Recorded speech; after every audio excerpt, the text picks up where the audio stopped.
All right, troops, welcome to the Action Elite. My name is Owen, and today I have a very special guest. I am joined by Jeff Turner from Action Reloaded, who is a fellow Brit, and he is going to tell us all about his website. How are you doing today, Jeff? I'm grand, thanks, Owen. Thank you for having me on. I really appreciate the time, man. No worries. So tell us a little bit about Action Reloaded and what made you want to start that. Well, Action Reloaded has been running now for 3 years, just shy of maybe 4. I'm not too sure. 3 years. We'll go 3 years anyway. I've been an action fan since I was 3 years old. I remember catching a recorded VHS, and it had a back-to-back of like Commando and Die Hard, I think it was. And from there, man, I was hooked. As per, and discovering all these action heroes growing up and eventually evolving.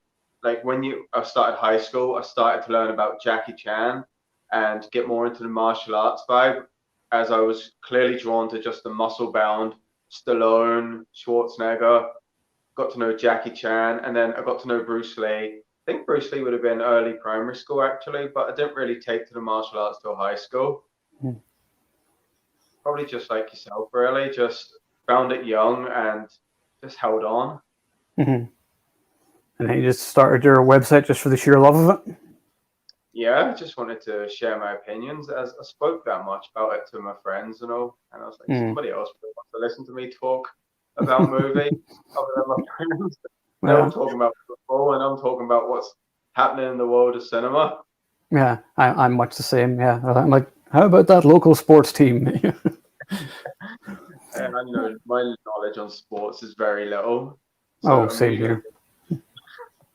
All right, well, today we're going to be discussing the Escape Plan trilogy starring Sylvester Stallone, which I really have a soft spot for. And after watching the first movie yesterday, I forgot actually just how good it was. Initially called The Tomb, of course, I think it was like literally just like a matter of months before it got released. They changed the title to Escape Plan. What were your thoughts on it? I really enjoyed it.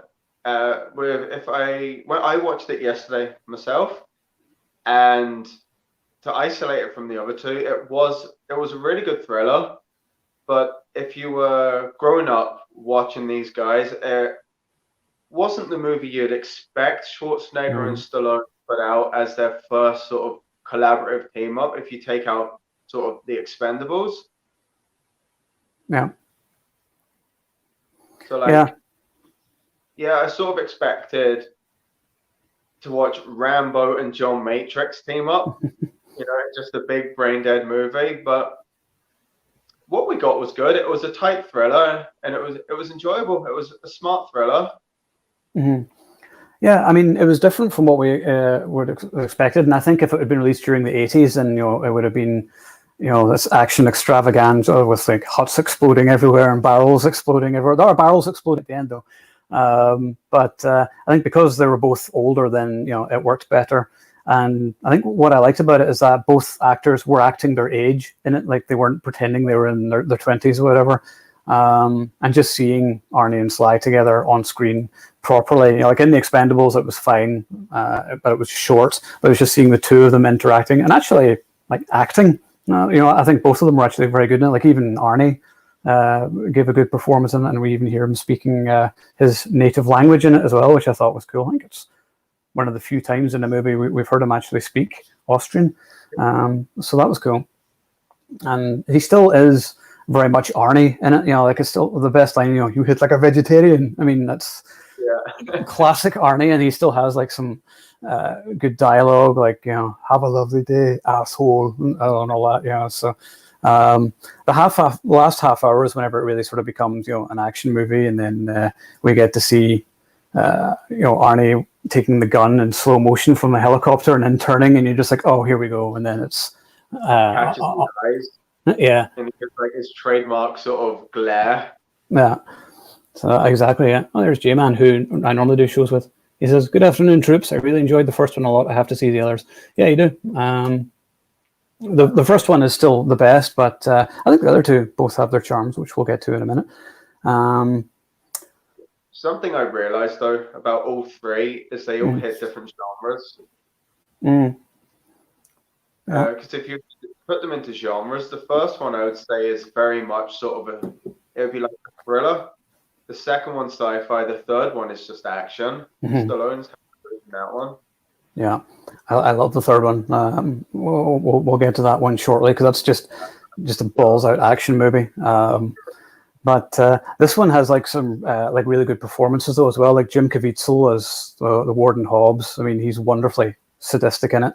Although in early drafts initially, Stallone was going to be the Warden, and I actually would have liked in early drafts Stallone was going to be the Warden, and I thought that would have actually been quite cool to see him play, the opposite of what he played in Lock Up. When he the sort of the drum ghoul character.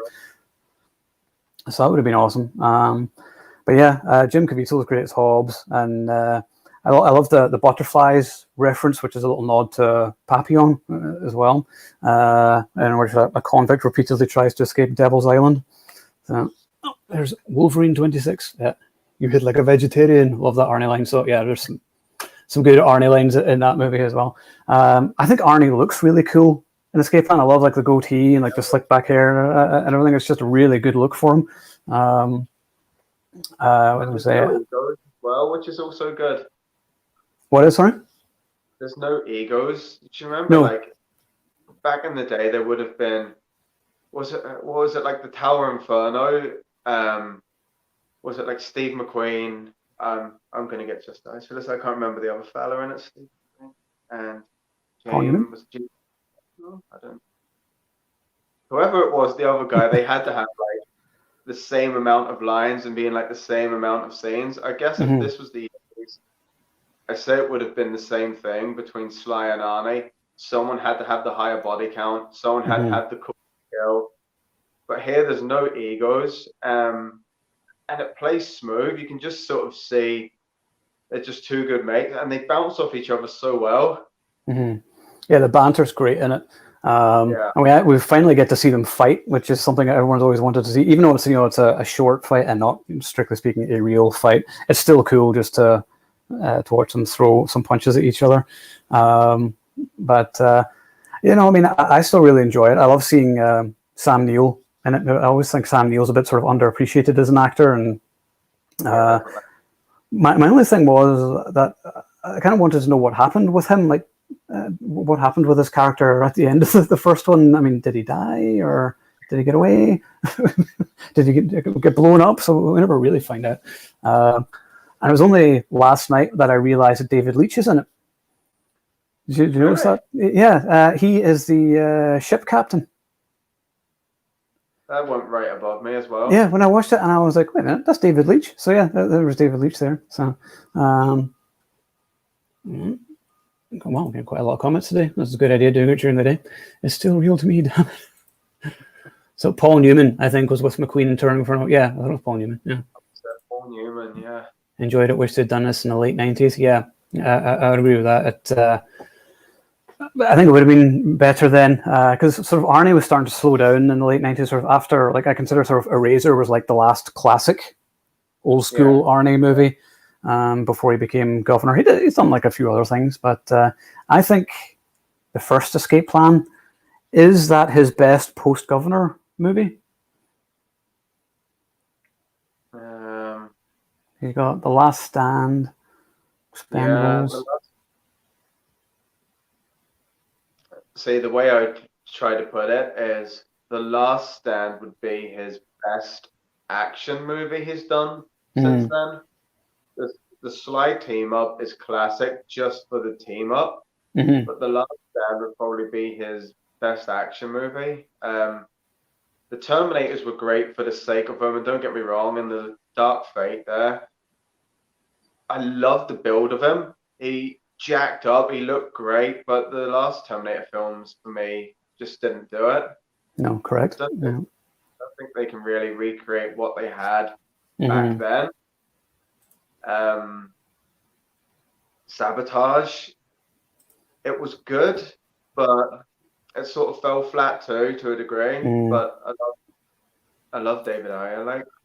Yeah, Sabotage is a strange one. Like, Sabotage is like there's not really anybody to like in it. Like all the characters are like really horrible in it. So you're like, am I supposed to root for anybody in this movie? It was kind of a bit strange. And then he's done some dramas too, so props to that. He's done Maggie. It was okay as well. That's all right, yeah. An Aftermath. Yeah, it was good. Yeah, it wasn't an action movie, but yeah, it was a drama, and it was very good, sort of unpredictable and a dark tale. But it was nice to see him try something different. You know, is he even making anything? I'm trying to think like what Arnie's working on next. I think he's working on that Netflix series, isn't it? Yeah, a spy thing. I think it is for Skydance, isn't it? Mm-hmm. Yeah, I think it is. Yeah, I was kind of hoping it would be like a True Lies series, which is always sort of talked about, but I don't think it is. It's no relation, sadly. That'd be awesome. True Lies. They spoke of a sequel to that. Tom Arnold always spoke of a sequel to it, and it never happened for whatever reason. Yeah, I'm not really sure why.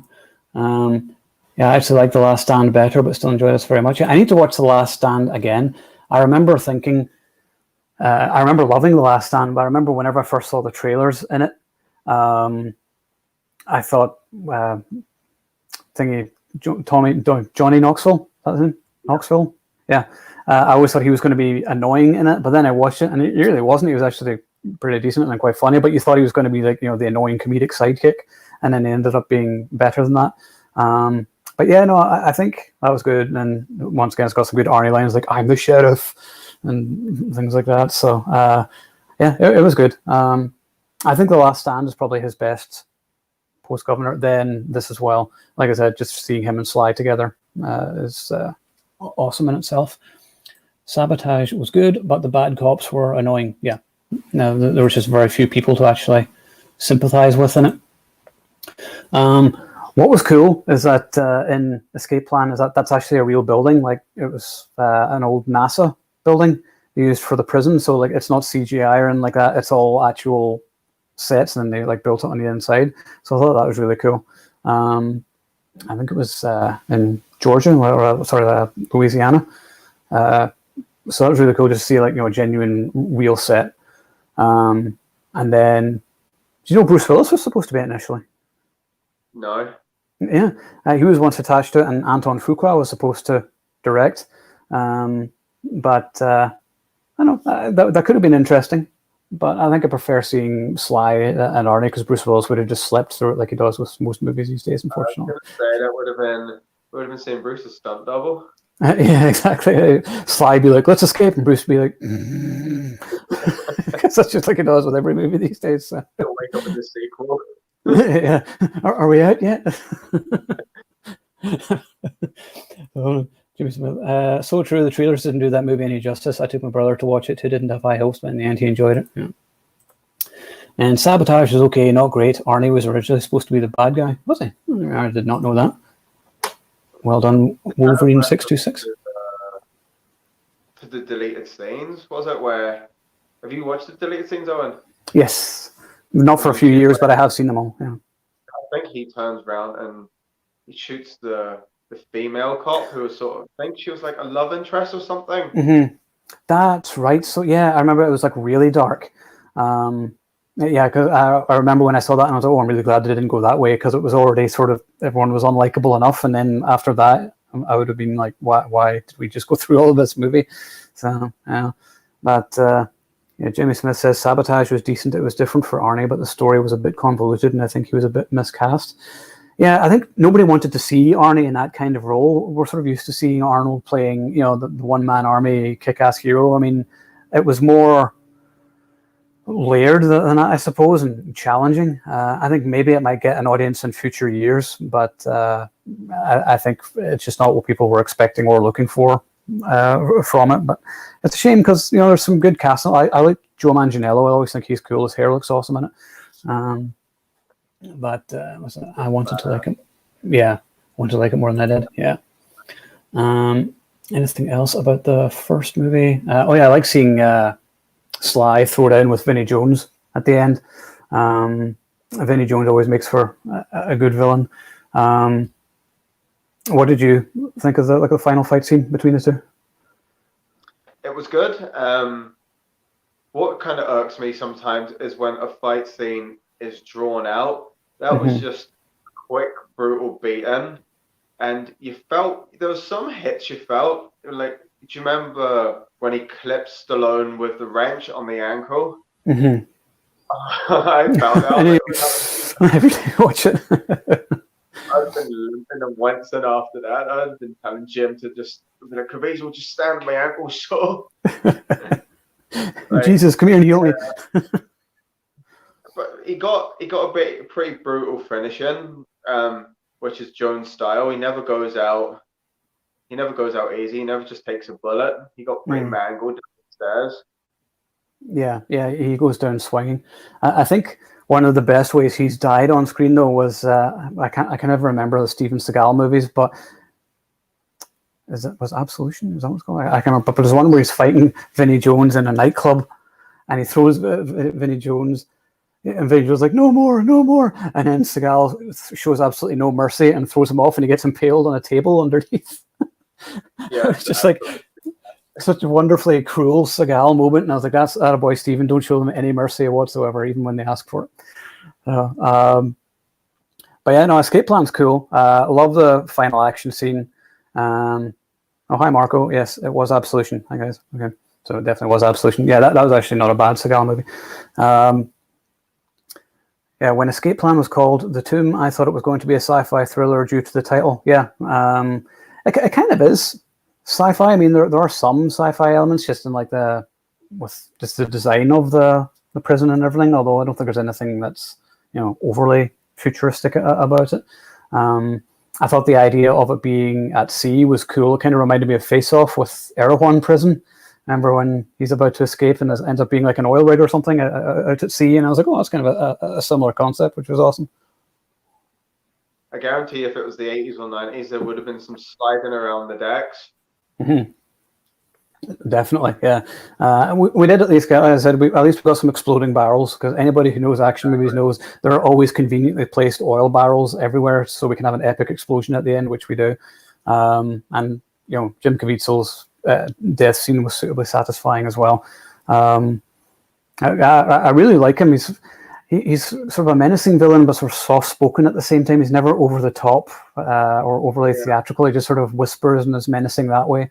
So yeah, I liked him. The guards as well. That's one thing I meant to touch upon. The guards were pretty. You'd hate them to be your guards. The black masks. Yeah, makes them just scary. Mm-hmm. Yeah, and the black masks were really creepy. So then you can't tell who's who and whatever else. And but I love the scene whenever they're describing them, and there's like, oh yeah, he's like chicken legs or whatever it is he calls them, and like they have the different nicknames for them all for what they do. So I thought that was really cool. And there's a deleted scene on the Blu-ray. I was going through the deleted scenes last night, which I'd actually never watched before, and it just explains how Rotmeyer's daughter found him and Breslin, and I would have thought that would have been quite a nice addition, because it literally was only a matter of seconds, and I just thought it would have just added just an extra bit of the explanation at the end. So that was kind of cool.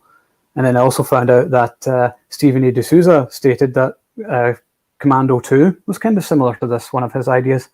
So I must find out where that was from. I just read that somewhere. I can't remember. It must have been IMDb or something, but I was like, that would have been quite cool. Yeah, John Matrix ends up in prison or something, so you could pretend it was like John Matrix and Rambo in prison together and they have to escape. That would have been an epic movie. Yeah, that's the movie everybody wanted to see, I think, was like Rambo and Matrix kicking ass. So it really is too bad that they didn't get over their egos in the 80s and did something together, because, like Contra, which is what this is. A Contra movie would have been awesome. Let's see, Marco says, the scene with Jim Caviezel when Arnold is drawing the map is funny. Yeah. Leading to his ass. Yeah. There was a rumor going around, it must have been a couple of months ago, that Arnold Schwarzenegger wanted to do a Commando 2, but he would only do it if Stallone signed on to it. Which I think would be cool.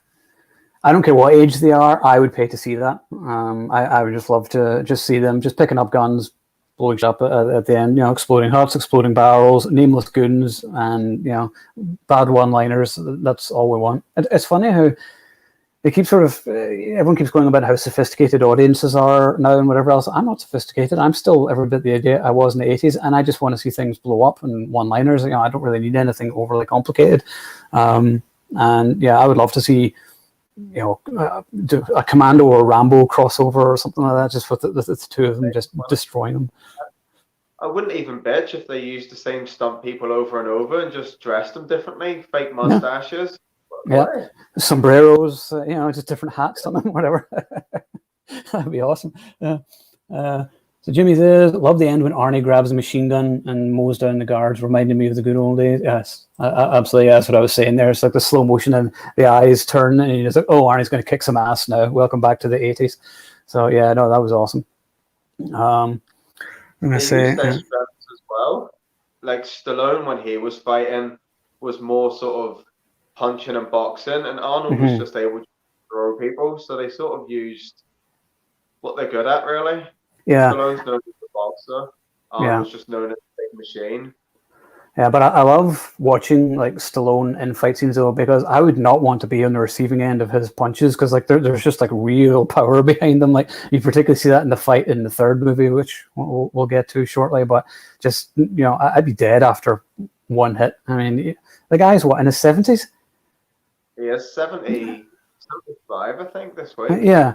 So it would have been in his late 60s, and even then, I mean, I'm 40 and I'm fat and I'm tired going up the stairs, and he's still built like a tank.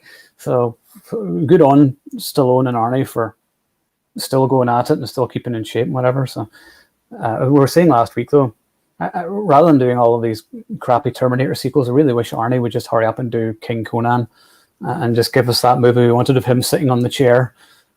Which for some reason we've been denied for so long, but it's too bad, because I always think Conan deserved one more movie. Yeah, just to round off, I'd like to see the character where he's at now, sort of like Creed. We found where Rocky's at, and we know Rocky's done after Creed. I'd like to see what Conan's at, and even put just the end to the story, because it was the film that made Arnold. If it has to be his final film. Yeah, I mean, that's what I would love to see, or even if they could do it, as like a Netflix series or something. So that would have been cool. But yeah, I don't know if we ever will. Apparently, like there's a script online for it somewhere. So if the script's been leaked online, then it's likely not about to happen. But once again, they don't need to overcomplicate it. We just want to see him, punching camels and swinging his sword around like he does in the other movies, and that's basically it. So we don't ask for much. No, exactly. These are easy things. So they're an inspiration to guys all over the world. Correct. That's so. I love to see that bald Muslim guy that teamed up with Stallone and Arnie in more action movies. Yeah, he was awesome. What was the character's name? Fazal. Shit, I've forgotten. I can't remember. But he was an awesome character. I actually hated that they killed him off at the end. He deserved to escape with them. Spoiler alert, by the way. But yeah. Thing, though. It was, yeah. Before he went down. Yeah. Yeah, then the action was also really good. And it's funny how it looks so different from the second movie. So let's actually just move on to Escape Plan 2, Hades. So, what's this? Conan now drives an Uber car. Probably. So yeah, Escape Plan 2 generally got dumped on by audiences and critics at the time. And it's definitely not as good as the first movie. I mean, it's my least favorite of the three, but I do still enjoy it. It feels very much like a different film from the first movie. It's much more sci-fi, like with the robot and everything, as I was talking to you earlier on about. And it's got this sort of strange visual style, or some sort of blue and green. But I don't hate the movie. What do you think of it? Same boat as you. I don't get the hate for it as much, because whenever you see sort of a movie like that, you instantly know it's hitting the standard sort of B-movie fare, so you know what to expect. Yeah, and it's delivered. The fight scenes were fast-paced, more martial artsy, and I was watching the credits, and it was James Liu done the fight coordinating in that. That's right, yeah. So I was like, I don't know. I didn't see the hate for it, but I can see why, as an escape plan movie, people were giving it a bit of bother, like, because it's cast as a Stallone movie, and he's not a central part of it. He's in a few scenes in The Office, and then he does like a voiceover in your man's head, but then he's in the finale, and he gets to shoot and beat the shit out of people in the finale. Yeah, so I mean, it does deliver that way. Yeah. It's funny though. I mean, like you look at the DVD there, and it's got Stallone and Dave Bautista on the cover. Dave Bautista's barely in it. He's got like 3 minutes of screen time, and then there's no actual mention of Zhao Ming Huang, who played Shu, and he's the main guy in it. So, and there's like no mention of him. But I actually loved him as a character. I thought he was really cool. He had the moves and the fight scenes and everything, and I thought it was a shame that he didn't come back for the third movie, because the second movie ended sort of open for a follow-up, and then we never really got that story continued. That story was just left, and Sly's saying, yeah, we're going to come after you, and then they never do. So I'm like, oh, okay, so I guess we'll never find out what happens there. But yeah, Dave Bautista definitely feels underused, but I love watching him in movies.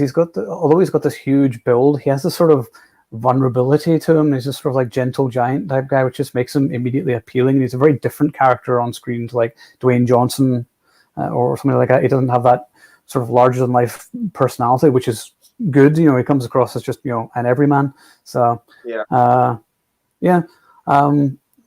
the things that I found with it was I couldn't tell the difference between Jesse Metcalfe and Wes Chatham, because they kind of looked the same with their beards, and I was like, these damn guys with their beards, we all look the same.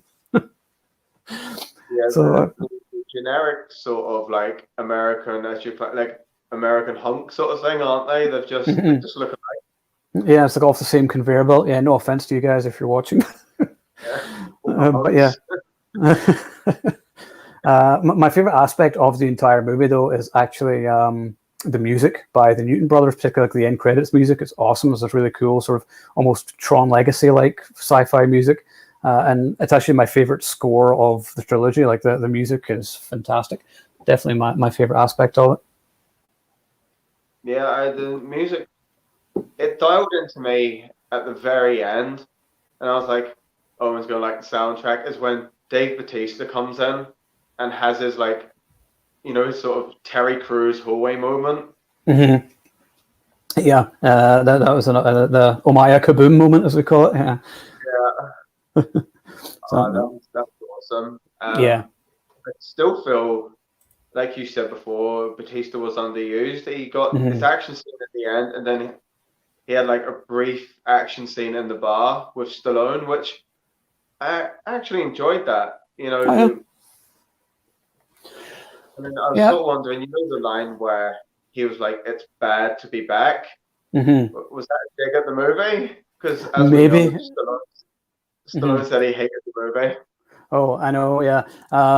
My buddy Mike actually commented on Stallone's Instagram a few years ago whenever he was doing it, and Stallone was talking about the third movie coming out, and Mike says, I hope it's better than the second one. And then Sly actually responded and said, myself too, Escape Plan 2 was beyond awful.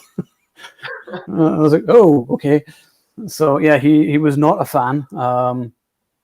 Which I was saying to you earlier, I thought that must be kind of dispiriting. Is that word? Dispiriting? For Stephen C. Miller, the director, to work on it and to have the star just go, just dump all over the movie. I said on IMDb that he'd been fired from it. Yeah, that's what I was just about to say. He got fired in post-production, so maybe he did a better movie. But probably, yeah. Perhaps, yeah. Yeah. Like he had his vision, and the producers were just like, "That's not how we say it." And just way. Yeah, which seems to happen quite a lot these days with movies. So they wanted to obviously just go for like a specific market or whatever, and then maybe he wanted to do something different. But yeah, I mean, it definitely has its flaws. It's my least favorite, but there's things I like about it. I find that I can't even read the end credits though. It's like the neon or whatever it is. The lighting is so weird. I'm like, wait, what do those names say? It's like I can't even read what they say. So it's credits, and then you can just wince a bit, and it comes a bit clearer. Yeah, it's some binoculars, and then it's fine. Yeah. So I'm trying to keep up with these comments here. This is awesome. So out of the sequels, 2 was really bad to me, but 3 I liked a lot. Yeah. 3 had a great cast. Batista, Daniel Bernhardt, Max Zhang, Devon Sawa, all on a decent screen. Yeah. Maybe Netflix can make King Conan as they're working with the rights holder. That would be cool. That would be. Yeah. Sure. Part 2 is an Emmett Furler production, right? They always put the big star on the poster, but he's in it for about 20 minutes. Yeah. That's right. They must be doing them Bruce Willis ones. Yeah, that's right. Yeah, where Bruce Willis is in for like 3 minutes. Worst part of any of these movies is 50 Cent, Curtis Jackson, just terrible. He doesn't bother me so much as Hush. He's only in like a few scenes, so he doesn't make enough of an impact to really be good or bad. He's just, there. He was initially offered to be in The Expendables for Terry Crews's role, but turned it down because he wanted to concentrate on his music career. So whether that's a good thing or not is up to the viewers, I guess. And I don't like Part 2. Bad CGI. Part 3 keeps more grounded. Yeah. I mean, Part 2 went just a bit too overboard in the sci-fi stuff, but I don't know. Like I said, I kind of secretly like some of it. And you got Titus Welliver in it, who I like from the TV show Bosch. For some reason, me and my brother always call him Bolivar Trask, and then we're like, no, wait, that's the guy from the X-Men. so always get them mixed up. But yeah. So yeah, that's the second movie. So I don't really want to talk about that anymore. So let's. Movie as well. Before, in case we're just going to move on here, it has plenty of fight scenes, and the fella that plays Shu, he's unbelievable. Like, not boring to watch fight at all. Yeah. And I thought it was a shame that Shu was in Part 2, and then they didn't bring him back for 3. Like I said, I thought he was really cool, and lots of fight scenes. Bit too shaky at times, though. I wish the camera just sort of stayed still so we could have seen a bit more of the action. But although Stallone is underused, I like his final fight scene with Wes Chatham, and just the way he just beats the shit out of him and just breaks his neck. And I was like, okay, that's suitably satisfying bad guy death there. So yeah. But the third movie is really where I think the third movie has like the best action of all of them. Definitely. So just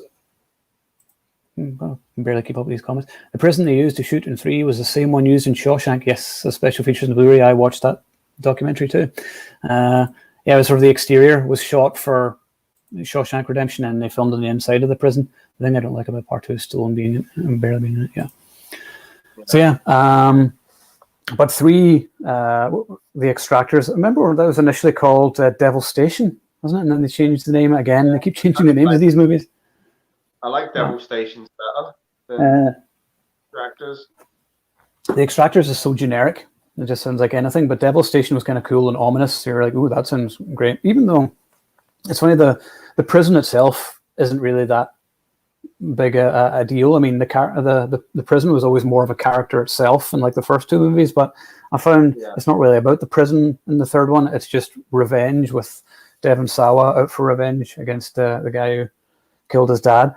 And I like that, how this feels like a direct sequel to the first movie. It sort of carries on from that, with Vincent D'Onofrio. Never mentioned Vincent D'Onofrio in the first movie. Love Vincent D'Onofrio and everything. He's great.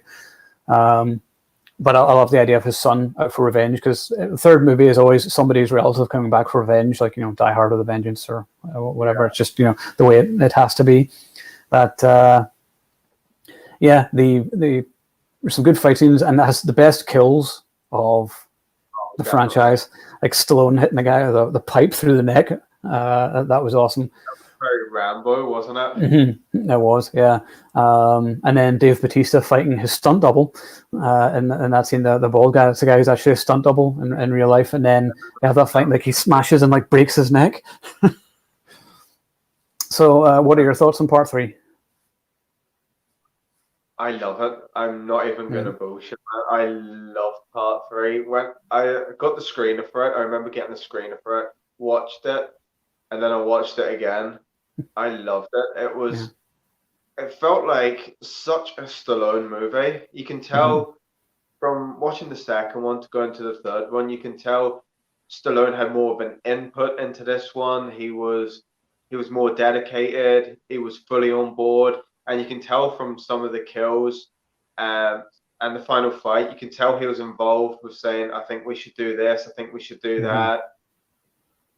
You could just see Stallone's having fun, and it was sort of like he was like, "Right, scrap part 2. I'm gonna pick up the franchise again," which is why I'm gutted they didn't do an Escape Plan 4 to maybe make an official trilogy that Stallone would have been proud of. Because the third one he was having such a blast, and Dave Bautista with his like, is it called, like the incendiary shotgun shells was amazing. Oh, that was maybe my favorite scene of the trilogy, actually, just when he shows up. As we're saying, it's the Omaya Kaboom scene from The Expendables, where it's just shooting the shit out of everybody, and it's what I call the fuck yeah scene from it, where you're just fuck yeah, just when he's just taking out the trash, and then of course we get Max Zhang as part 3 is all about Max Zhang, who is literally one of the coolest people. Like, he's just so cool in this movie. I just love everything he does in this movie. So the end fight of part 3 with Sly and Sal was great and brutal. They didn't rehearse that fight. Yeah, there was no fight choreography. They were just like beating the shit out of each other, and you can feel it. I mean, that's what I was saying to you. Like, when Stallone is hitting him, and I was like, oh my god, poor Devin. He's going to have digestive issues for a while after that. I think it was a brutal fight, but really good and sort of emotionally charged. And once again, spoiler alert, how shocked was everybody at the death of Abigail? Though I did not see that coming. Yeah, that was one of them deaths where there was no beating around the bush, just straight to the point. It was so shocking. And then Bao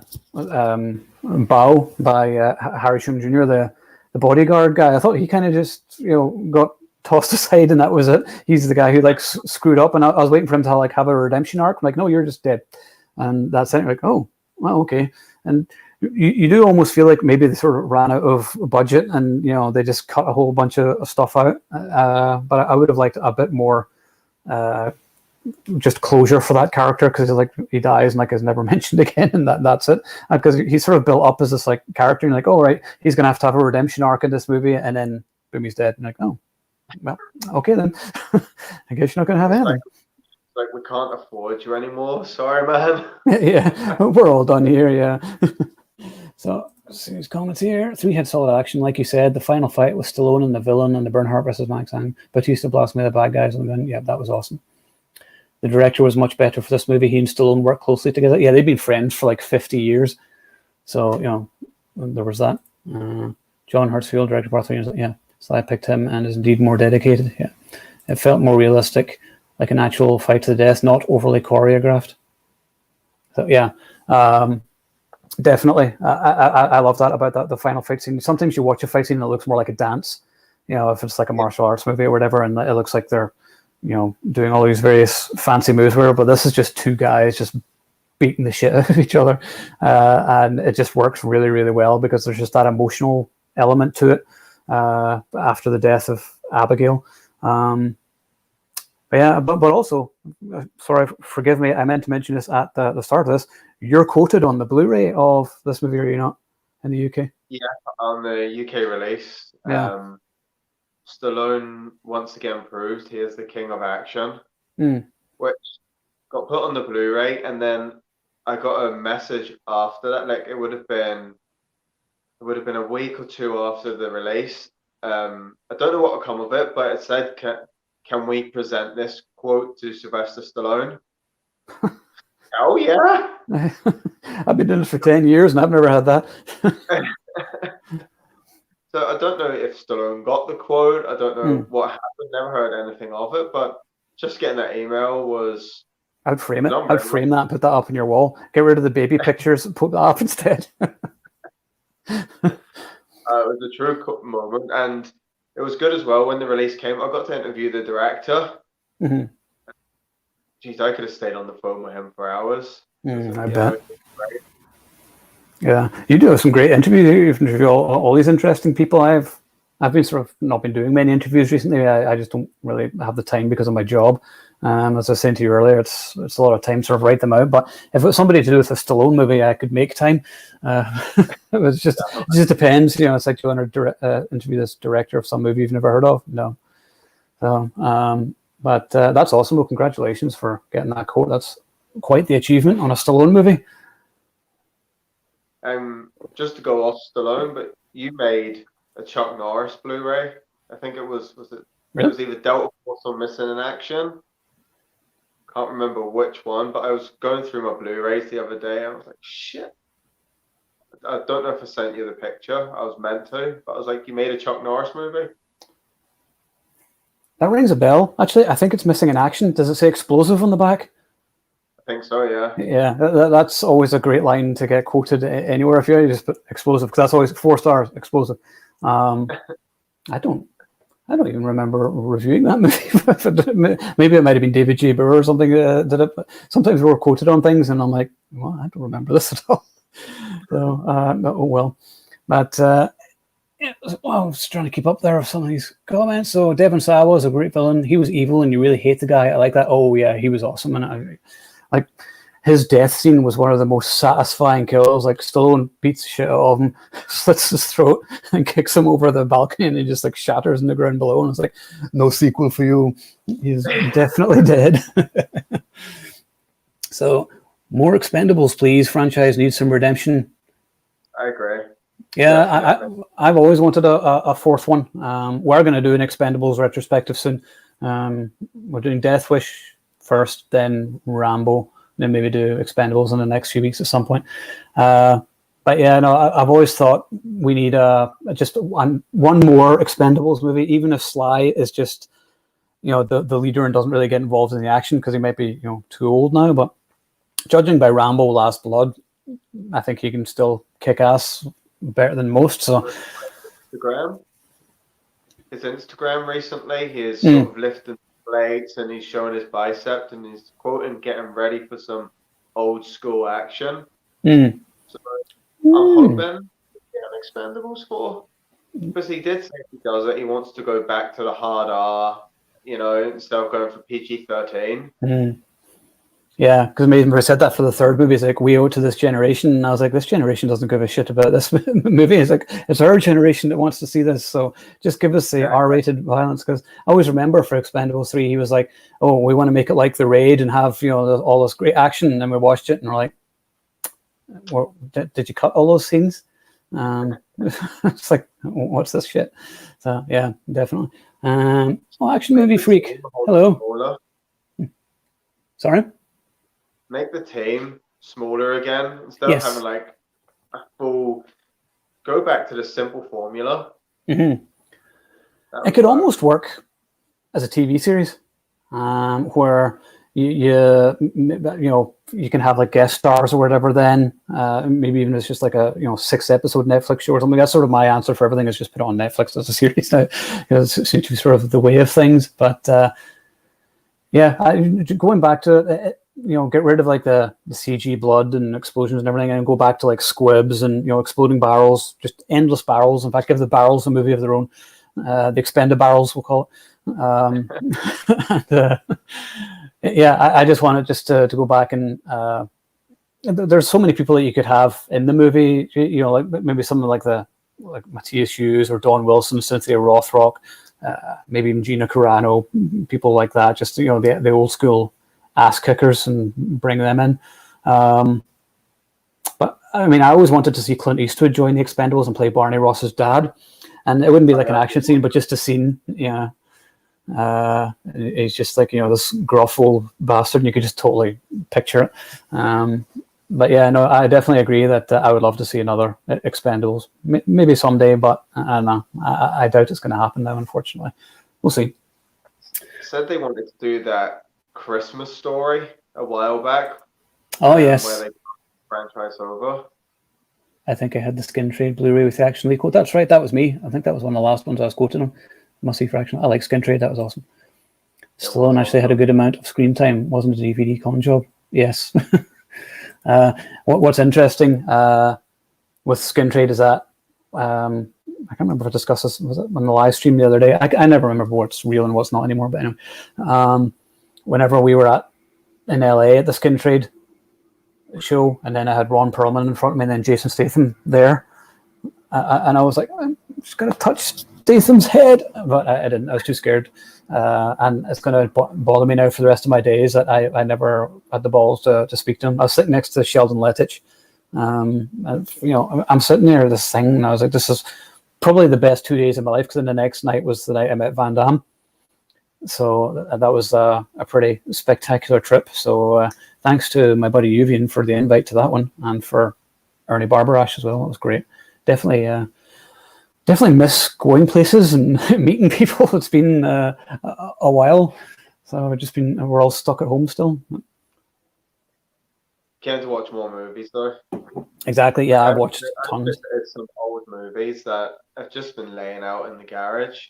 Mm-hmm. Once you find old gems, yes, like American Ninja, all them old canon ones, they're so fun to watch. Mm-hmm. The choreography, now that you've got the likes of The Raid and like John Wick, just for shooting scenes, action scenes, martial arts scenes, watching the 80s again, you kind of think I could have done that. Mm-hmm. Yeah. I do that moves in the yard. Yeah. Oh, I know. Anything else I want to say about Escape Plan? Because I got another cool subject. Oh yeah, this film, Escape Plan 3 and Rambo: Last Blood. Now this I got from IMDb. Features Sylvester Stallone saying the same line while holding a knife and saying, "This is what it feels like." And he says that at the end of Last Blood and this, and I was like, "Oh, nice."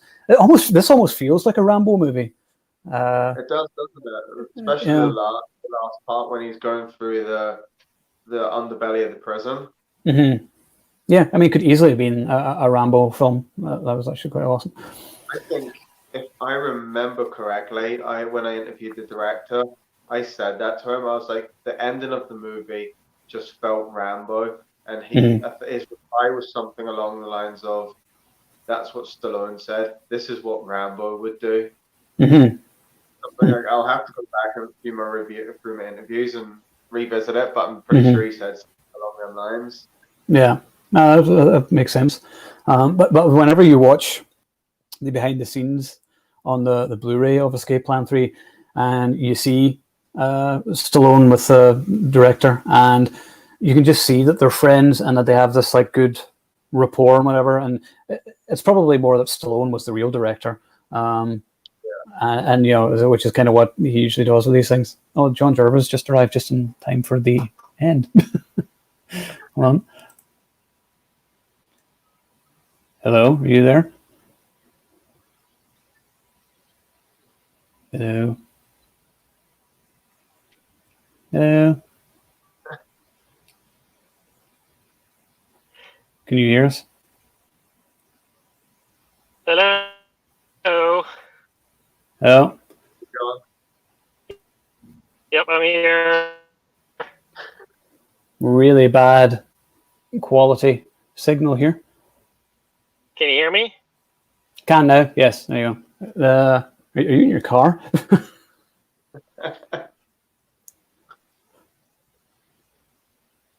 Nope. That reminds me of an interview. Yes, I can hear you.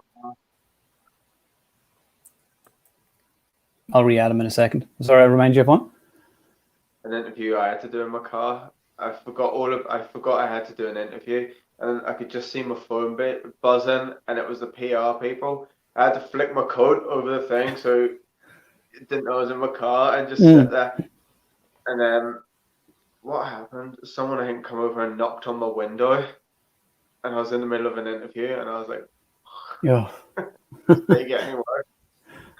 Now the worst one, I was mentioned this the other night on the live stream. The worst one was the Steven Seagal one I missed. It was at work. I couldn't get the day off, and Steven Seagal was going to phone in. The Wi-Fi stopped working for whatever reason in the office, and the IT guys were like, well, Steven Seagal's about to call," and I was like, "Yes." And I'm like, "Oh, that's awesome. Yeah, can you just fix the fucking Wi-Fi and hurry up before I miss call?" And then I was like, one missed call. And I never got to speak to him, so I'm still gutted about that. So that's very annoying. Okay, I'll try adding John back in again. for an action fan, that's hitting gold. Trying to get Steven Seagal, he's a really hard person to get for an interview. Yeah. And apparently very hard, because even Wi-Fi doesn't let you do it. I mean, I was angry for about 3 or 4 months after it. After I met him like a couple of years ago.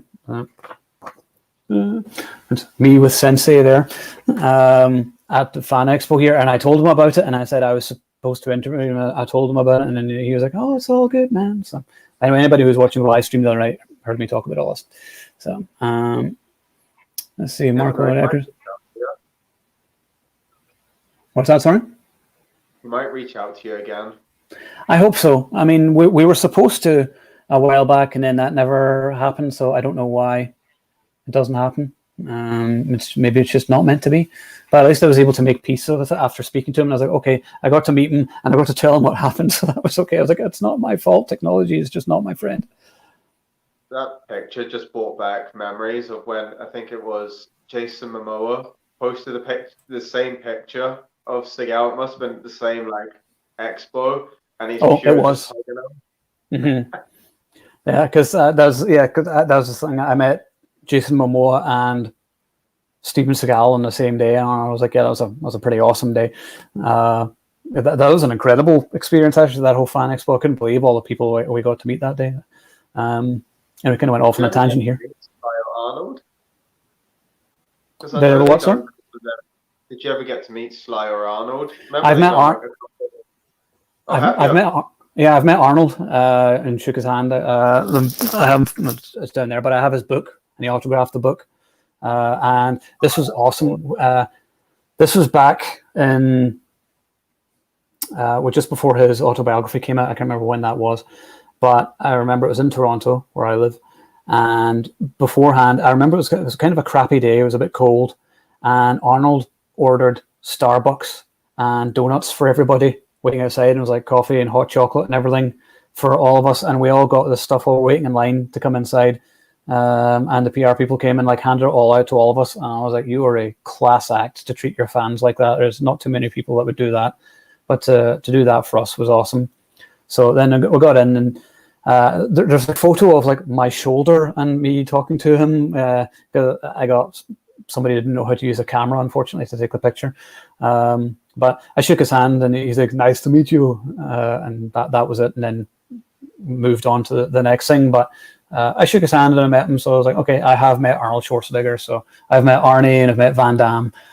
The only person I've seen Stallone in real life. There's a Q&A at Niagara Falls, but never actually got to meet him. It was just doing a Q&A thing. So, but that was kind of awesome. So, underrated prison movie. One night only things that they done. Yes, that's exactly what it was. Yeah. I missed out on both of them. Yeah, I mean, and those are usually sort of a bit falsely advertised, though, where it's like, oh, Q&A. Yeah, the questions are usually recorded prior, and it's not just people going, in the audience, oh, I'd like to ask this, and it's usually staff or people who are asking the question. So it's always very disappointing, because we did that with Stallone, and then we did that with Al Pacino as well. I mean, it was great seeing Al Pacino in real life and him talking about his career, and then he did a quote from Shakespeare and everything, which was great. But yeah, nobody got to ask any questions from the audience, so that was definitely some false advertising there. I hate when they do that, because I know they've been talking about, yeah. So let's see. Yes. You were starstruck over Statham. That's awesome. Yes, I was totally fangirling. Have you ever fangirled when meeting anybody famous?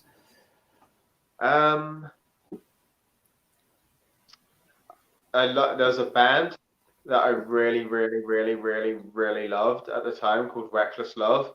They're not well known. They're still sort of in there playing in, the small rock bars, but they're big enough but not big. Mm-hmm. And I went to see them, and they done their set, and when I was up front, it was great. Got to fist bump them, and after the set, me and my mate were just swigging back, and I hit this guy's shoulder, and it was the lead singer, and I just sort of stumbled. He must have thought I was heavily. I was like, and I didn't know what to say, and I was like, I like your hair, and then I was like, oh my god. Please kill me now. Yeah, it was just one of those when, you know, if I was expecting it, I would have prepared more. But as I just nudged his arm and went to apologize and seen who it was, it just caught me for 6. Yeah. Oh, yeah. Like I said to you earlier, yeah, I when I met Donnie Yen, I was definitely a bit starstruck. I was sort of like, oh my God, you're Donnie Yen. That was really cool. And then the one thing which was the best celebrity experience I think I've ever had was Tony Jaa taking me and my friend Amanda out for dinner. And we met him in Toronto when he was here shooting Triple X, The Return of Xander Cage. And I ended up contacting his peeps or whatever, and then he phoned. It's like Tony Jaa's calling, and I was like, what? And we ended up going to this like Thai restaurant downtown, and like we're sitting there having this food, and I'm like, all right, somebody pinch me and wake me up. I was like, I'm sitting having dinner with Tony Jaa, this like martial arts legend, and he was like the loveliest, most gentle person. There was like no ego to him at all, but I loved how he was still like in character, because like he was wearing this like bowler hat and this like bubble jacket or whatever. Is this strange thing? But that was an amazing experience. Just never thought we'd get to do that. So that was one I'll definitely tell the grandkids about someday. Oh, that's amazing. That's so good of him too. You know, it was a class act through stuff like that. Mm-hmm.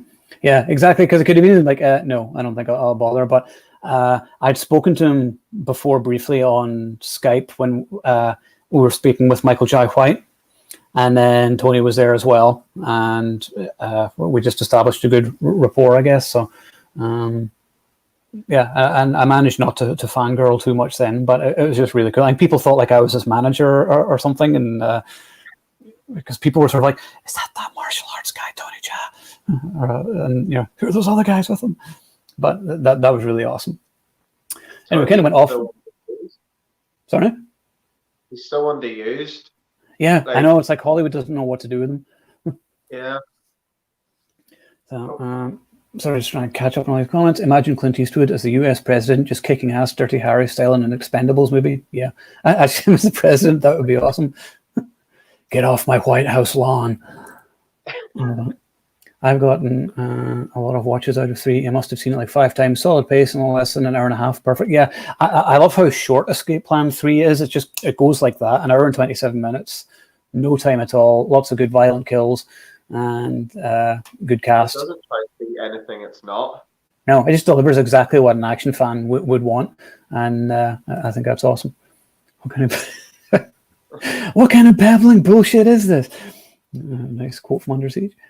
I did get a cameo from Chuck Norris earlier this year. That was great. Yeah, so did I. My brother got that, so that's awesome. Oh, AJ, watching this on my projector. He's got this cool new projector in his, I think it's his loft, which is quite awesome. So he's now watching me in his loft. That's kind of awesome, but kind of creepy at the same time. I really want a projector. I have to run. So do I. By the way. I want to live somewhere that has a loft. Love seeing the cool things you get to do. So do I. Thank you. Hard Justice with David Bradley was a great prison action movie. Remember that one? Yes, I remember that. Do you remember that? I remember your review for it, and that's what put me onto it. Yeah. So, yeah, I remember Hard Justice. And actually, moving on then to just the prison action movie genre in general, there's some good ones.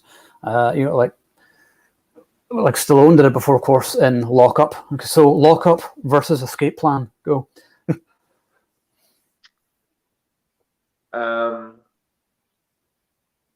The warden in Lock Up, I think, is more sadistic. Yeah. For one, so that puts the trumps up. But I prefer Ray Breslin. I think his name was Frank Leone. Yes, Frank Leone. Yeah. It was too friendly. It was just too friendly. Like you know, it was like seeing Rocky in prison. I felt sorry for him. I kind of felt worried for him when he was in prison. Whereas when Ray was in prison, it started out with him beating like 3 thugs up and then stabbing one of them to get put in lockup. But yeah, I always felt bad. I spent the movie worrying about Sly, to be honest. And then, if I remember rightly, Tom Sizemore drew a very short straw. Mm. There was too much panic in Lockup. There was too much panic. I couldn't sit back and relax because I took all the characters. Yeah. But for action purposes, Escape Plan, for story and drama and being drawn in, Lockup. Mm-hmm. Yeah, I think I probably agree with that. I love Donald Sutherland as the amazingly named Dromgoole. Like, how do they come up with these names? We were talking about the best action movie names the other night, and Dromgoole definitely has to be one of them. It's like such a bizarre name. You can say you can pick my pitch in it, can't you? In the meeting, Dromgoole. Yeah, let's do it. Like, all right. So yeah, Lockup was good. I love Death Warrant as well. You know, like Death Warrant and In Hell, the Van Damme prison movies. So In Hell was good. It's rough as fuck though. I always remember it. I've only seen it a couple of times. I watched it again. I remember watching it the first time, and I was expecting basically Death Warrant. Mm-hmm. But then I watched it. When I watched it the first time, I wasn't overly fussed because it wasn't what I was expecting it to be. But as I've watched it more and more, I do appreciate it for what it is. But it's one of the movies you wouldn't really stick on as often. Mm-hmm. It's not like a time killer. No, like Death Warrant is fun. It's like a fun sort of action movie. There's no prison rape or anything in it, and the Sandman is a great villain with Patrick Kilpatrick. But there's that poor bastard who just keeps getting raped. Right? You never see it, but you just hear him screaming. I still hear those screams in my head after watching that movie. It's like that's why I go back to it. Yeah, I'm like I don't need that in my life. But yeah, I mean that's. In Hell is probably the better movie, like dramatically or whatever else. I mean, it's super intense, but in terms of one I like to watch more often is Death Warrant, and I love Patrick Kilpatrick as the Sandman. I just think he's a great villain, and you know, it's just a more fun old school action movie. But yeah, those are good. And then of course there's the Undisputed movies with Boyka himself, so with Scott Adkins, and love all of them. Those are some of my favorite, actually. Nobody ever talks about the first one. That's Ving Rhames and Wesley Snipes. Yeah, I really enjoyed the first one. Yeah, wasn't it directed by Walter Hill? It was, yeah. Yeah, that's right. Yeah, I need to give it a rewatch. That was a good movie too. Yeah, Ving Rhames. I remember his character was all about fighting, all about ego, whereas Wesley Snipes was just chill the whole way through. That's right. But yeah. Then he turned out to be like the badass heavyweight prison boxer Monroe. Isn't Ving Rhames' character? Isn't he Chambers? Isn't he who becomes Michael Jai White in the second one? Yeah, it's the same character. Yeah, that's right. Yeah, it's been ages since I've seen the first one. I've only ever watched it once, but I need to do a revisit soon, definitely.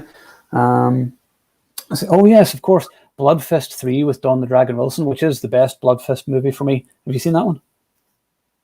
Yes. I have all 8 in the garage, but they all sort of roll into one. But that's the one with, who was it? Was it Richard Roundtree was in that as well? Yes, I think it was, yeah. And he like tended to like the garden or something on the roof. Like, yeah, that's that one. Yeah, it was good. Yeah. Once again, though, let down by some prison rape earlier on. You're like, oh, great, I really don't need to see that. Please stop showing that. But yeah. You could do a whole podcast on just prison rape. It's like how to get blocked from YouTube in one easy thing. So it's a good thing this channel isn't monetized because we probably lose it just for apparently like even just saying the word apparently gets you like demonetized or something. I've seen these like other channels are like, oh, we can't say that word. I'm like, really? That's no fun. So of course Fortress, love Fortress 1 and 2 with Christopher Lambert or Christophe Lambert, whatever you want to call him. No Escape with Ray Liotta, that was good. Deadlock? Who's in Deadlock? I'm going to be a complete rookie here and say I haven't seen any of them. I've seen the Fortress movie advertised, but never got to see them. Yeah, Fortress was good. I actually remember I saw Fortress in the theatre back in Glasgow years ago. I remember my brother, my nice brother Greg, always taking me to see movies growing up. And he'd probably be bored watching them, but I remember he took me to see Fortress, and I got to see it on the big screen. where a lot of people would think that it's maybe a straight to DVD movie, but it wasn't. It did get a theatrical release in the UK at least, so it was really good. I would recommend giving it a watch. The second one isn't quite as good, but it still has its moments as well. It's still a lot of fun. What else? Hard Justice seemed like an exact copy of Death Warrant for the most part, as I recall. I think so, yeah. It's a TV series, but I loved Escape at Dan Mora with Benicio del Toro. Haven't seen that one, but Benicio makes anything good, so it's definitely worth watching. I did watch Action USA the other day. Great action for a B movie. Anyone seen it? Yes. It's just like crazy stunts. Have you seen it? Oh no, No. It's just out on Blu-ray, and it's just like constant, like ridiculous stunts and action. I mean, there's not much of a story to it, but who cares? It's just great action. Yeah, exactly. The first Undisputed is underrated. Walter Hill makes great guy movies. Yeah, Walter Hill was like total man's man. Like one of my three favorite directors, like Walter Hill, John Carpenter, and Michael Mann are my three favorite directors. Of course. Stallone, Bullet to the Head. Yes. Yeah, he did Bullet to the Head, which everyone talks shit about Bullet to the Head. Sue me, I love Bullet to the Head. There, I said it. I remember whenever it came out, people were like, nobody wants to watch movies from the 80s anymore. I was like, you speak for yourself. I do. That's all I want to watch all the time. The Rock, yes. The Rock is a classic. Yeah. Felon is a great one as well. More of an action drama, but still very good. Was that Felon Kilmer, was it? Maybe. I think it was, yeah. Rings a bell. Yeah. Loved Fortress, but they're cringy to me now. Fair enough. Half Past Dead with Seagal. That's where he started to get lazy. Yes. I do kind of, it's sort of like guilty pleasure, Half Past Dead, though. It's a rock and horror movie, right? Wedlock, right? It's a different movie. Bullet to the Head is awesome. I wish I went to theaters for that. I did. I saw it a couple of times in the theater. I know. I love Bullet to the Head too. Finding myself defending it. Yes, I will defend it to the death. I remember. Yeah. Do you remember initially, like Thomas Jane was supposed to be in it? No. Yeah, and Joel, and this is a literal quote from Joel Silver, said, no, it needs to be more ethnic. So they wanted to hire an Asian, so some Kang was put in it. And that's literally what Joel Silver said. I remember whenever it came out, and I was like, really? I was like, wow. But Thomas Jane and Sylvester Stallone, that would have been cool. Yeah, man, I love Thomas Jane. Yeah, he's awesome. And then, yes, with Val Kilmer and Stephen Dorff, that's right, yeah. Okay. So, yeah, Bullet to the Head's awesome. I like the music and everything. I haven't watched it for a while, so I think I'd definitely to give it a rewatch. And then Christian Slater's in it as well, isn't he? Yeah. Yes, I think he's short-lived, if I remember correctly. Mm-hmm. Yeah, it's not a big part, yeah. And then the end axe fight with Jason Momoa and Stallone. Yeah, how can really good. Yeah, how can people not like a movie which ends with an axe fight? I mean, it's an axe fight. So it's like, the end. Oh, Blackwater with Van Damme and Lundgren. Yeah, that wasn't bad. Is that a prison movie? Do you know what you would really love? I've done, and this is irking me to the death. My laptop, it completely died, so it's going out to get fixed. But I have an interview on there with Patrick Kilpatrick for my YouTube series that I'm doing of interviews, and he speaks about Blackwater, which I think Van Damme fans will find very amusing. I don't want to get into it just in case Van Damme watches this and he hates on me for a while. Never know. But yeah, Patrick Kilpatrick dishes on it, and yeah, he's awesome, Patrick. Though seems like a hoot. Yeah. Yeah, I've heard some all kinds of interesting behind the scenes stories there. So Christian Slater's performance was great, though. Yeah, I love Christian Slater. I think he's very underrated. I love him in action movies. Like, we were defending Hard Rain the other night. I always enjoyed Hard Rain, and then Broken Arrow as well. So Broken Arrow was a fun movie. Yeah, The Submarine was a CIA prison in Blackwater. So it was. I've only watched it once. I remember not loving Blackwater. I thought it was all right. But it didn't really make that much of an impression. Van Damme looked really bored the whole way through. Mm-hmm. I remember that. It was sort of like, even when he was shooting, he was just sort of like just shooting, and it was just sort of like he was waiting for his clip to end. Yeah. They used. Yeah, I've heard all kinds of various stories here, which I won't go on to here, but yeah, it's quite interesting to hear about it. Patrick dished, and the way we ended our interview was Patrick said, "I think after this goes live, you're going to put me out of a job." Quite possibly, yeah. But see, that's what's awesome about Patrick. There's no bullshit to him, and I love that. You know, he'll just get to the point, and you know, doesn't care about offending people. Discusses working with every action hero that we grew up loving, and Patrick seems like the kind of guy who is a man's man. Yeah, and he's so great to talk to. So hopefully, whenever I get my laptop back, I can get that uploaded, because it was such a fun interview. Yeah, he's always a great interview. It's funny, your laptop problems. Like, I got my laptop fixed last weekend. I thought it had died because I had like all my interviews and everything saved here, and it ended up it was my DVD drive was causing the issues. So they're like, just take the DVD drive out and it'll be fine. And I was like, oh, okay. So I did. So there we go. Yeah, so that's fine. We're in. Yeah, what are we? Vikings, Stallone to Momoa. Yeah, that was such a Stallone line of dialogue. That's bullet to the head and escape plan. Whenever you're watching these movies, you just know you're watching a Stallone movie. They just have like this vibe, like this kind of dialogue or whatever. It's just perfectly Stallone. You know, just delivers pretty much exactly what you would want. He's one guy I never get bored of watching him on screen. I would watch him in anything. Yeah. He's like Bronson, I think, of our era. He's still got, even at his age now, he's still got that gruff badness about him. That, you know, if he was your dad, like, you would do as you're told. Oh yeah, definitely. Yeah. I mean, he's got like his 3 gorgeous daughters, but what guy would be foolish enough to try and date them? Yeah.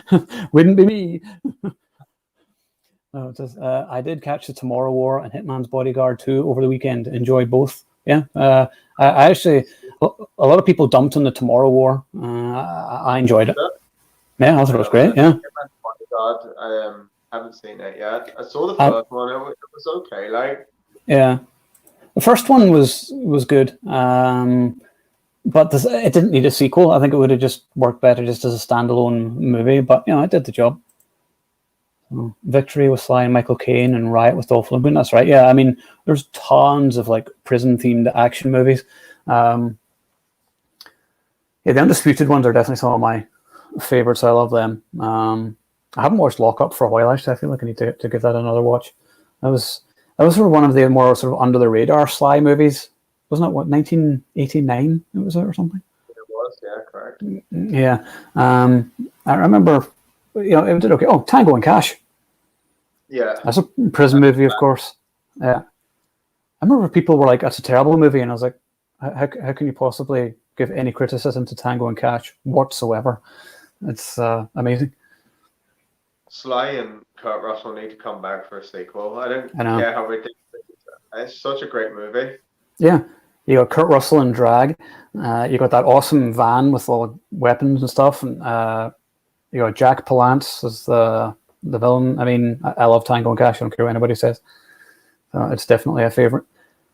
How can they not give us like sequels to these classics? I know. They're fun to watch popcorn watches, but the Fast and the Furious franchise is getting a touch ridiculous. I'm sure we can get a Tango and Cash too. I know. I haven't even seen the most recent Fast and Furious, and I'm not going to. I'll maybe watch it on Netflix at some point, but my brother went to see it and did the review, and I was like, that's fine, you go see it, so I don't have to, because I'm not really interested. So would you guys like it? Sorry? Apparently they made it to space in Fast and Furious. Of course they did. Would you guys like an escape plan 4? Yes, I would, because I would like Shu to return so we can find out what happened with him. And just closure whenever they were going to go after the people behind building the prisons. So I definitely think we should have just one more. What do you think? I agree. I would like to see one more. If it's another one on the table, I'd like to see maybe Schwarzenegger return to a degree. Like, Stallone's character needs help at some point, so he has to call in Schwarzenegger's character to give him a hand, and also have Shu back, have Batista back. I would just like sort of a big rounded cast, and they all have to get put into the same prison to get one of them out, and then they have to take on like a whole riot in cell block or something. Would be unreal. Yeah, you have them all like Arnie, Sly, and Shu, and all these guys all back to back, and there's just like hundreds of guys all around them, and I was like, oh yes, I would love to see that. So we kind of almost got that in 2. And I always hate that scene in the second one whenever Sly just gets the shit beaten out of him, like all the crowd just like comes in and like beat him up. I'm like, you leave him alone. That's Ray Breslin. Leave my Sly alone. But yeah, no, I do enjoy the Escape Plan movies. I forgot just how much I liked them after watching them over the past couple of days and just getting back into watching them. The first one is still my favorite because it's got Arnie and Sly together, and that's my favorite one. But I do love that third movie, though. I really forgot how good it was, and just seeing Daniel Bernhardt fighting Max Zhang, and what a great death scene he has as well, with Max Zhang just like jumping on his, like jumps in his head or something. I've always loved Daniel Bernhardt's kicks, like even in Bloodsport movies, just the way he kicks. I don't know what it is. It's every time he kicks, I'm like, that's a really cool kick. Yeah. He's just got, it must be because he's got such long legs or something. I just love when he kicks. I can watch him kick any day. Yeah, and I think of most of the action star, he's probably aged the best. Like, he still looks great and can still move. Yeah. And really, since John Wick, his career has just sort of gone through the roof again. And he's, the henchman and everything. He was in Atomic Blonde as well, and this. And I anytime I go to the cinema to see a movie, he's in it. At some point, he was in Hobbs and Shaw briefly as well. So it's great to see him sort of get this career renaissance. Which one? Nobody, Nobody as well. That's right. Yeah, and the bus scene in Nobody with Alain Moussi. That was great. So, yeah, it was just awesome just to see him get a really sizable role in Escape Plan 3. So, yeah, I would definitely love to see part 4. I think that would be cool. Bring Arnie back for sure. It says, love Tango and Cash. Is this how you screen all your guests? The captain says is being pressed against the screen door. Yeah, Tango and Cash has some great dialogue, but I think I was saying before that Kurt Russell doesn't really want to revisit any of his older movies, and I'm like, but you're in that Fast and Furious shit. Can't you be in like something good? So I don't know. Like I would even love to see Snake back. Oh yeah, Escape from Earth. Yeah, it would be not real, man, because he has an action scene, I think, in one of the Fast and Furious, and he can still move. Oh yeah, can still move.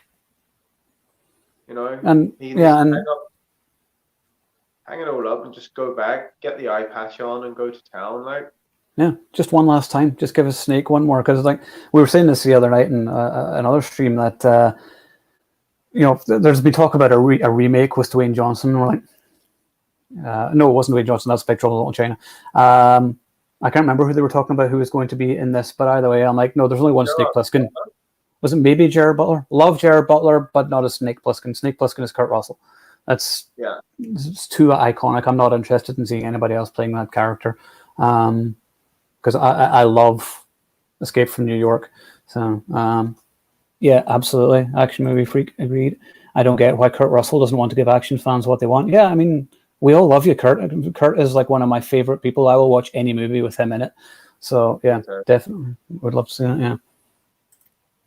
Yeah, Missing in Action 2, not really a prison movie, but it's a prison camp in Vietnam. Yeah, I suppose. But then you could go into like the POW movies, then you could go into like, Rambo 2 and things like that. Soldier with Kurt Russell. Yeah, that's another one. One of my secret movies that I love is Soldier, which everybody dumps on, but I still really enjoy. Yeah, I love it. Backdraft with Kurt Russell was unreal. Yes. Only one snake, correct? So yeah, I've never seen the sequel to Backdraft. I never bothered with it. I was like, no Kurt, no interest. So I was speaking to a friend of mine, and they said there's not actually a Backdraft in Backdraft 2. Okay. Like, so what? So why did you make it then? Not a Backdraft, so like, can't be watching. It's like watching the Terminator and him not popping up. Yeah. Or he shows up and talks about drapes. Oh, wait, we already had that. are the curtains for you. Yeah. It's good. And Soldier, I would love an updated remake. Maybe not so much a remake, but a sequel, just because I love Kurt Russell and I would just love to see him. I just want to see Kurt do more. I think he just does what he likes to do and just does, the odd thing to pay the bills. So apparently he has a cottage up here near us somewhere. I got to stalk him at some point. Like, hi, Kurt, can I come in? You going to finish that? Big Trouble in Little China is great. Yes, it is. So you can check out our other stream the other night we did talking about that, so where we just talked about everything. Any other prison things to talk about?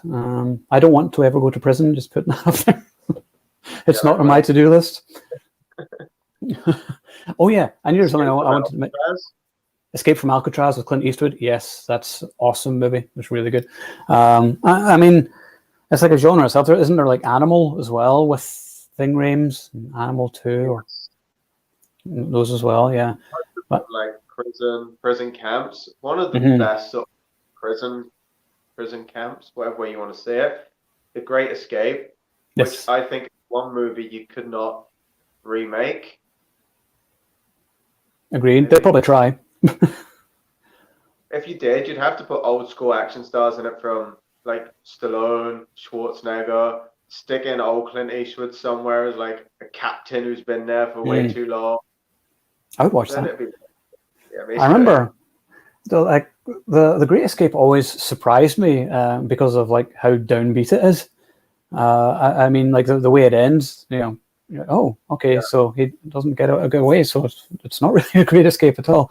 And there's like a huge body count at the end, and it's really quite a sort of sad film, and it's really not what you would maybe expect. I mean, I only watched it for the first time a few years ago, and I was expecting, he's going to ride the motorbike and get away at the end, and you're like, nope. Spoiler alert. yeah, leaves you with nothing. So yeah, there's spoiler alerts for basically every movie here. So. You guys know Cube? Great attempt. You guys know Cube, not Action Bomber. Yeah, I know Cube. I saw it years ago, and there's like... I've seen one. I think there's a couple of them, if I remember correctly. I've only seen one of them. Yeah, it was a few years ago, but I remember it was quite cool. It was almost more of like a thriller horror movie, but it's kind of messed up. So probably time for a new one. Maybe, I think. The right thing, but yeah, quite gory. Yeah, I think it was. Yeah. Also, one thing about Escape Plan 3, Russell Wong is in it, and I just think Russell Wong is the most underappreciated cool guy, and he's just so cool, and he deserves to be like a huge star because I love watching him on screen. I just think he's awesome. So, well, I think that's pretty much everything I want to discuss. Is that it for you? Yeah. Yeah, that's good for like we covered everything and more. Yeah, I think we've covered it. This is what happens when we do these live streams. We go off on random tangents and start talking about all kinds of random nonsense and things, but generally it's connected in some weird sort of way. But and for once, I actually am going to remember to say this. If you're interested, everybody, please like and subscribe to the Action Elite on YouTube and Action Reloaded, and press the notification button so you know when we're going live, because we're trying to do this at least once a week now. So we want to keep doing this. So if you support us, then we can keep going. So that would be awesome. Thank you. And thank you, Marco. What? Thank you, Action Movie Freak. Okay. And join us, everybody, for Friday night, where we're going to be doing our retrospective on the Death Wish franchise. So that should be interesting. That's going to be at 8 p.m. EST for that. And we should talk to you then. And thank you, Jeff, for taking the time out to chat with me today. It's been awesome, and we'll look forward to chatting with you again soon. Thanks, Owen. Thank you for having me. It's been amazing, man. It's been a long time coming for sure. I know. I feel like I've known you for years, and we're finally actually just getting to do this, but this is just the first of many. Man, I look forward to being back. If you're ever doing one down Rambo or Expendables, hit me up. Yeah, we're doing Rambo maybe next week, I think. So I'll let you know what day that is. I don't need to rewatch the films because like I know all of them off by heart. So my only worry is that I might be at a weird time for you being in the UK. Because sometimes we should do it like maybe 6 or 7 p.m. or something our time, which is like 11 o'clock your time or whatever. So Usually. Could work, because sometimes don't finish day job till 10 o'clock anyway. Oh, okay. All right. Well, I'll message you anyway whenever we get it set up, and we'll let you know. Yeah, All right. Thanks for having me, Owen. Anytime, and thank you. And thanks everybody for watching, and we'll see you next time. Cheers.